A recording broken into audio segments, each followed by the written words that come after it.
Ok, si ton contenu ne te ressemble pas ou qu'il attire des personnes avec qui tu n'as pas envie de bosser, c'est probablement parce que ton branding est flou. Et spoiler alerte, ça ne se règle pas avec de bonnes couleurs ou une belle typographie ou un beau logo. Donc aujourd'hui, je vais te donner les 7 points clés pour aligner ton contenu avec ton personal branding. Mais avant ça, on va différencier ce qu'est l'identité de marque et le personal branding. Alors l'identité de marque, c'est ce que tu décides de montrer consciemment.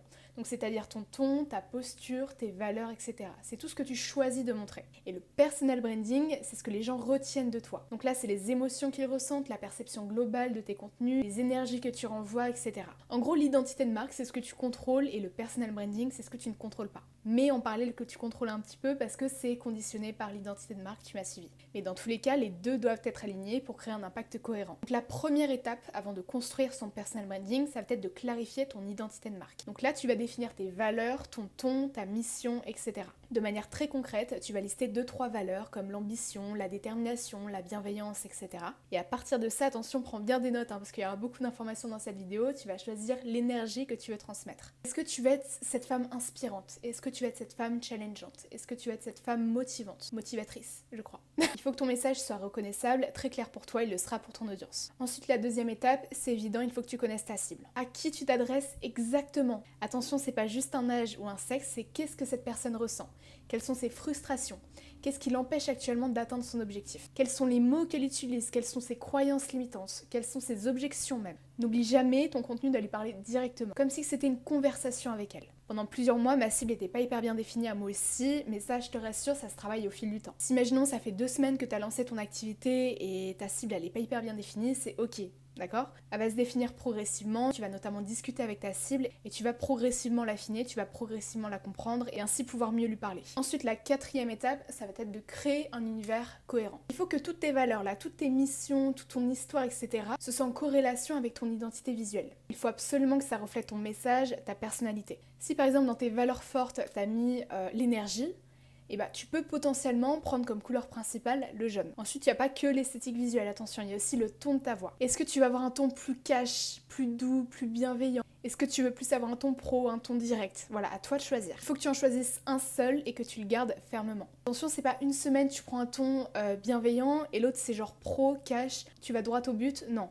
Il faut absolument que tu sois certain sur le ton principal, le main ton, que tu veux représenter et à ce moment-là tu te positionnes dessus, tu gardes ça et tu le fais sur tous tes contenus. Ensuite tu vas identifier ton angle, ton positionnement identifiable. C'est en gros ta différence principale. C'est qu'est-ce qui fait qu'on va te choisir toi et non pas un autre. Ton angle ça peut être je rends le développement personnel plus simple, ou je challenge les excuses, etc.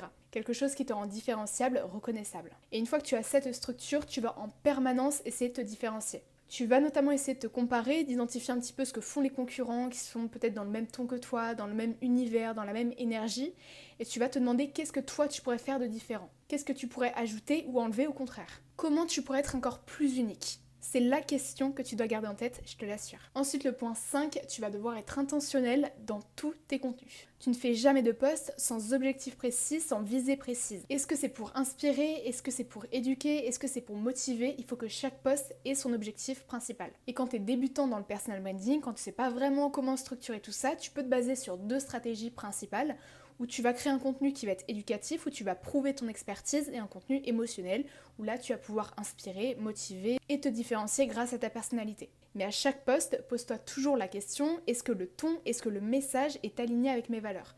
Est-ce que c'est vraiment ce que je veux représenter? Est-ce que c'est vraiment aligné à l'image que je veux construire? Parce qu'attention, même si je prône dans mes vidéos Instagram ou même YouTube d'être clivant, d'oser dire ce que tu penses, etc., ne tombe jamais dans ce piège d'en dire toujours plus et plus jusqu'à temps que tu te perdes et que tu perdes de vue concrètement tes valeurs personnelles. Ensuite, veille toujours à prioriser la cohérence de tes messages et non pas la tendance ou même la quantité. Même si au début t'as pas forcément d'avoir des résultats, t'as pas l'impression que ce que tu fais ça a du sens, il faut absolument que tu répètes tes messages et que tu t'affirmes concrètement et que tu oses dire plusieurs fois ce que tu reflètes réellement, ce que tu veux transmettre. Faut pas non plus que tu te dises ouais mais ça je l'ai déjà dit, ça y est ils le savent. Non. Sur ton compte, il y a toujours de nouvelles personnes qui arrivent, même si c'est pas encore le cas, ça va être le cas. Donc n'hésite pas à toujours reformuler tes idées de manière différente, mais toujours avec le même fond. Ensuite, retiens bien en cette fin de vidéo, mais ta marque personnelle évolue avec toi. Tu évolues constamment, tu apprends constamment, tu acquiers toujours de nouvelles compétences, tu fais évoluer tes valeurs, etc. Donc forcément, ta marque personnelle, elle va évoluer. Même si je vous dis de garder toujours un positionnement clair, de répéter des messages, etc., c'est normal à un moment donné que vous ayez cette envie de changer, de de réfuter ce que vous aviez dit par le passé et justement d'évoluer, de montrer que vous avez évolué. Et ça, il faut que tu le suives, mais tout en gardant un contrôle sur ta cohérence. Ne te bloque pas dans une image figée, dans un positionnement hyper rigide. Assume certaines de tes transitions personnelles et mets-les en avant dans tes contenus, parce que n'oublie jamais, ta communauté évolue avec toi. Si toi, tu ne montres pas que tu as évolué, les gens ne vont pas évoluer avec toi.